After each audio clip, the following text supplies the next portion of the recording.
All right, well, thank you guys for joining us here for another Health Truth Life short video. We're thankful and grateful to be here, and that's because we're going over matrix concept number 2, which is gratitude. And we have so much to be grateful and thankful for, and yeah, it's a blessing. Just glad to be here, glad to be doing this with you guys, and yeah, let's get into it. Yeah, so having a grateful heart, we think that, we know that plays such a role in degrees of physical, emotional, and spiritual health. Clearly the last 3 years we've had a lot of challenge of kind of managing everything that's come in, right? As far as information, media, what have you. But just recognizing that there's lots of things that we can't control, circumstances beyond our control, but yet still having a degree of gratitude and thanksgiving with every day, with what we encounter, can bless our physical bodies, our emotional and mental, spiritual health. And so that's why it's a component of this matrix is the attitude of gratitude, the great attitude that we put on there. So that's what we have on the matrix concept sheet here, which is going to be in the link below. But it says, gratitude is described as the great attitude. So when we're saying it's an attitude, it's kind of a state of mindfulness, being aware of things, and aware of how you're responding and reacting and seeing life, because there is a lot to be discouraged about, a lot to be frustrated, worried, anxious, ungrateful for. But as we take on this attitude and we have a heart and a mind of gratitude, we see it all around us. There's so many things to be thankful for. I was talking earlier about driving over the bridge. It's easy. So we work in Gulf Breeze. I live in Pensacola. And it's easy to wake up and just kind of like, you're going through your routine. Just jump in the car, drive in, kind of feel tired, frustrated about, not getting a good night's sleep or getting the kids off to school, and you know how that can go.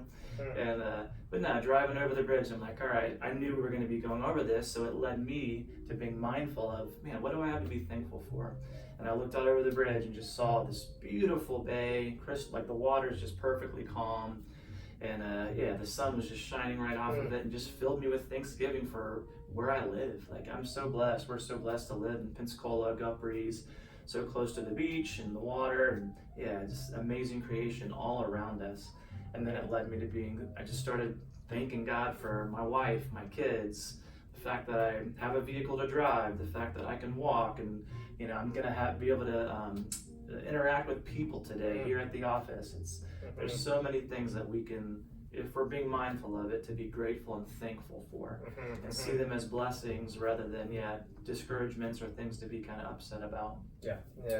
I was involved in a young men's Bible study on Sunday night, helped shepherd that group, and the young men were talking about how much bad press and media there is out there in social media, a lot of the bad news that they listen to or take on. And of course, I'm sure they get some good stuff out of that, but they were commenting on, gosh, and my question was, do you think things are worse now than they've ever been? Or worse now than what they were 50 years ago, 100 years ago, 1,000 years ago?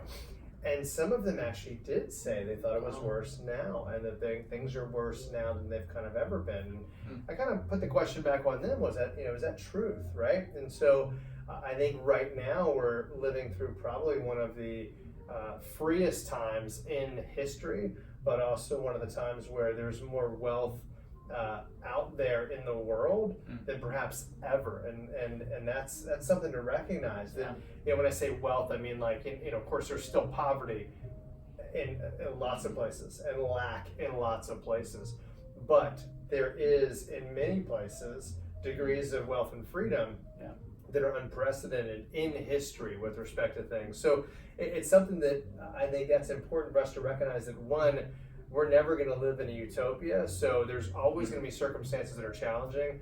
So that kind of puts it back on us, that with our circumstances, are we having an attitude of gratitude with what we've been gifted with? And even with the challenges that take place, are we learning, growing, and getting stronger with the challenges that take place? Because that's something that I would want young men and women to be aware of, but also adults that we care for. Is one of the things we harp on with patients with respect to stress, because we take care of a lot of patients with stress issues, is that one's perception to stress is actually more important to how they're responding than the actual stress itself. So if they've got a foundation, a strength, a source with which they can go back to with respect to stabilizing them during times of chaos, which we believe a component of that is our faith. Yeah. But there's also a component of it that's resilience that you build up over time. So that's something we could talk about later when we talk about resilience and the matrix concepts. But having a mindset of gratitude that everything we encounter we can then learn and grow from, which is kind of what we talk about in the concept sheet where Jocko Willink has a comment and a video talking about when bad things happen, his answer and response is good. Good in the sense of, I think we've got some examples. Yeah, he says, there. his first one says, you failed a test. Good. Now you've got an incentive to go study harder. You made a mistake. Good. Now you've got a motive to refine a skill and grow. Or you have an injury. Good. Now there's a reason to train a different part of your body or your mind. So yeah, I love it. With any kind of bad situation or whatever the circumstance is, there's always a mindset where you can look at it with, man, how can I grow? How can I learn? Like, this can be used for good. It's not a bad, negative thing. I know it feels that way, and it does affect us in a negative way, but if you see it as a positive and see how you can learn and grow, it has a good impact in the long run. So it's really basically how we respond to the circumstances, because we can't control what's going to happen to us, what's going to happen around us. But we can control how we respond and if we learn and grow from it, or if we just let it take us down. So important that I'm really trying to do that with my sons, is have them see me respond to situations.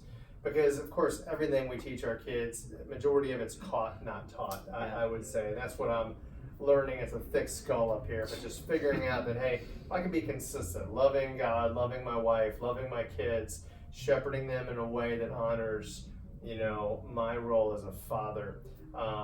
That's where I want to be with any circumstance that comes up. So I will say that, I'm getting better and better. First thing I go to with things that happen in the household is I want them to see me praying, and I want them to see me praying with Crystal and praying over them with the situation, because that just sets our mind on something that's above, which is a degree of thanksgiving, which then talking about scripture in this, Romans 8:28, we know that God works all things for good for those who love him and are called according to his purpose, implying that pretty much everything that happens will be used and can be used for good for us.